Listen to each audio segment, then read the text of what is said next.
My presentation today is the sixth installment in a series of presentations on thermodynamic non-idealities in CO2 capture with CALF-20. Parts 1, 2, 3, 4, and 5 are available for viewing on my YouTube channel. Today I return to the experimental data from Calgary and Alberta, as discussed already in earlier presentations. These experimental data on mixture adsorption of CO2 and water are shown here. These are determined from breakthrough experiments. The red circles are for component loadings of CO2 in the adsorb phase, and the blue triangles are the water loadings in the adsorb phase. Both set of experiments are determined from breakthrough data that are presented in this paper by Nguyen, published in Industrial Engineering Chemistry 2024. A detailed analysis of these breakthrough experiments is available in my paper, co-authored with Jasper van Barton. An important aspect of the experimental data as published by Shimizu, Rajendran, Nguyen, and Lin is that the experimental data for mixture adsorption of CO2 and water show strong deviations from the predictions of the ideal adsorbed solution theory. Also noteworthy is the fact that the 2 points with the highest humidities, the component loadings for water for mixture adsorption increase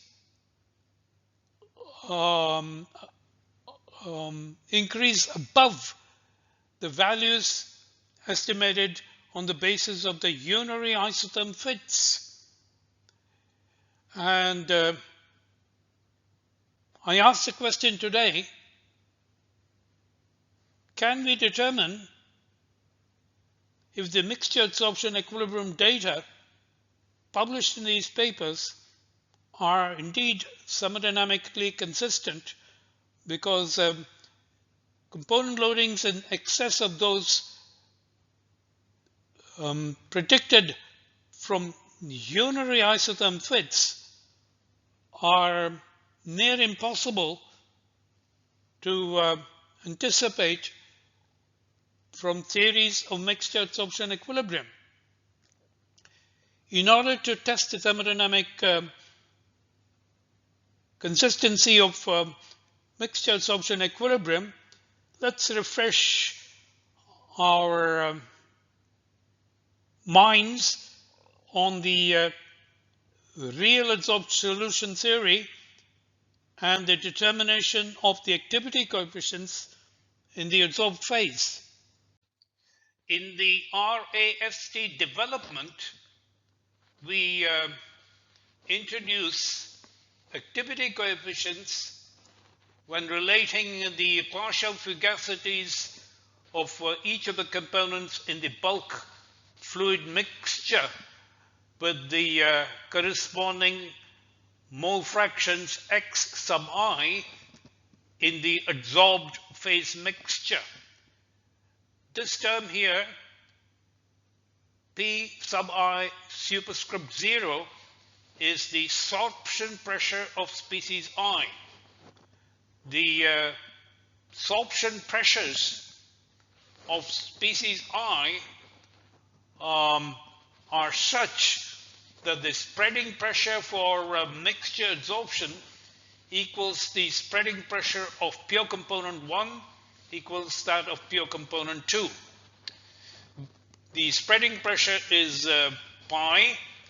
A is the surface area per kilogram of the metal organic framework. R is the gas constant, T is the temperature. Since the surface areas are not easily accessible from experiments, it is convenient to define a surface potential phi, which is the product of the spreading pressure times the specific area divided by RT. This can be determined from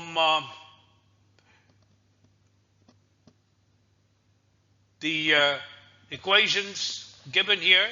For further details, I refer you to previous video presentations on the real adsorbed solution theory. So the absorption pressures and the surface potentials can be derived from data on the adsorbed phase mole fractions and partial fugacities in the bulk gas phase mixture. In bulk fluid mixtures, the activity coefficients depend on the mixture compositions, say mole fractions xi. The situation is different for activity coefficients in the adsorbed phase within microporous materials. In this case, the activity coefficients of any component I depend not only on the adsorbed phase mole fraction xi, but also on the pore occupancy. We must satisfy two sets of limiting conditions. As the adsorbed phase mole fractions of any component I tends to unity, the activity coefficient of that component must tend to unity. Additionally, if the pore occupancy theta, which is related to the surface potential phi by this expression where Q sat mixture is the saturation capacity of the mixture, this expression for the pore occupancy, as this tends to 0, the activity coefficients for all guest molecules must tend to unity. The absorption pressures and surface potentials are not influenced by thermodynamic non-idealities, and therefore the activity coefficients of CO2 and water in the adsorbed phase can be determined from the experimental data on mixture adsorption published in the papers from Alberta and Calgary, as shown 3 slides ago. The consistency test that is normally used for testing the consistency of fluid phase equilibrium data is that the integral of ln gamma 2 divided by gamma 1 for the activity coefficients of components 2 and 1 with respect to dx1, the integral from x1 equals to 0 to x1 equal to unity, the area under this curve should be equal to 0. If we take the data of mixture adsorption equilibrium of CO2 and water in CALF-20 and plot it as with ln of gamma 2 divided by gamma 1 on the y-axis and mole fraction of CO2 in the adsorbed phase on the x-axis, x1, we see this we see that the area on the positive side appears to be smaller than the area on the negative side, even visually. And that is because these 2 points that was also signaled earlier as being outliers due to the fact that they show water loadings in excess of the unitary water loadings are too negative. And therefore, this leads to thermodynamic inconsistency. So for RAST modeling of the experimental data, we should ignore these 2 points for fitting purposes. A different way to stress the inconsistency of the experimental data at the 2 highest values of relative humidity is to plot the Gibbs excess free energy as a function of mole fraction of CO2 in the adsorbed phase. In this graph here, I plot the excess Gibbs free energy divided by RT, where R is the gas constant and T is the temperature, as a function of x1. The experimental data are shown by the red circles, and we see that these 2 points have negative values of the excess free energy. These are indeed the 2 experimental data points at the highest relative volatility. And as I had mentioned in the previous slide, for RAST modeling of the experiments, we should ignore these 2 data points.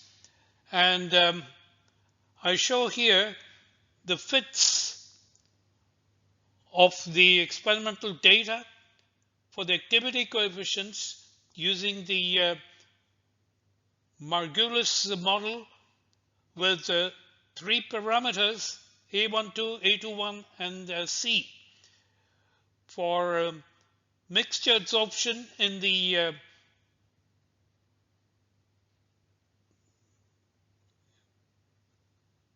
microporous materials, we need to introduce a correction factor that is shown here, 1 minus exponent of minus a constant C times the surface potential.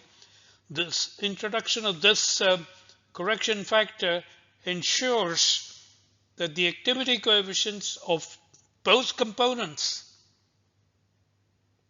should tend to unity as the surface potential tends to 0.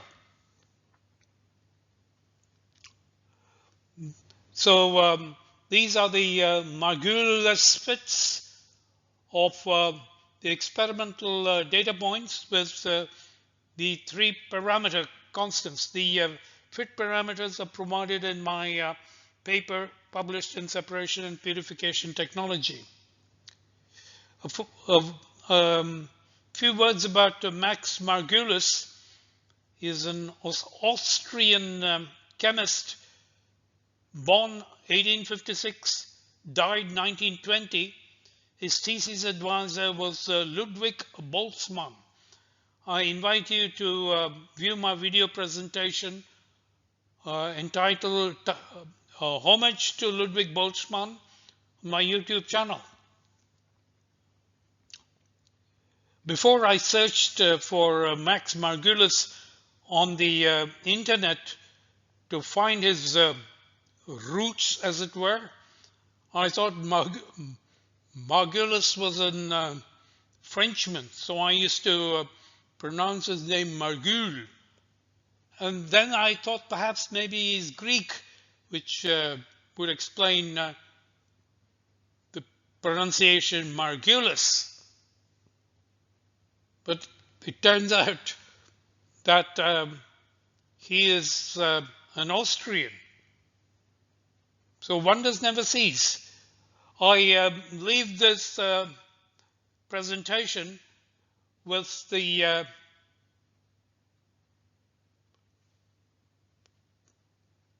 idea that we need to test the thermodynamic consistency of experimental data on mixture adsorption equilibrium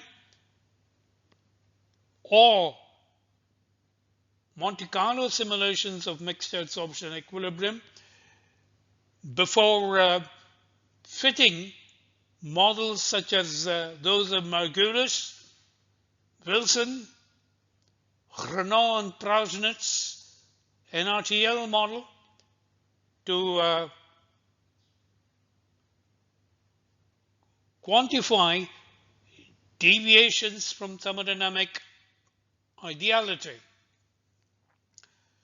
There will be more to come on the topic of thermodynamic non-idealities in CO2 capture with CALF-20.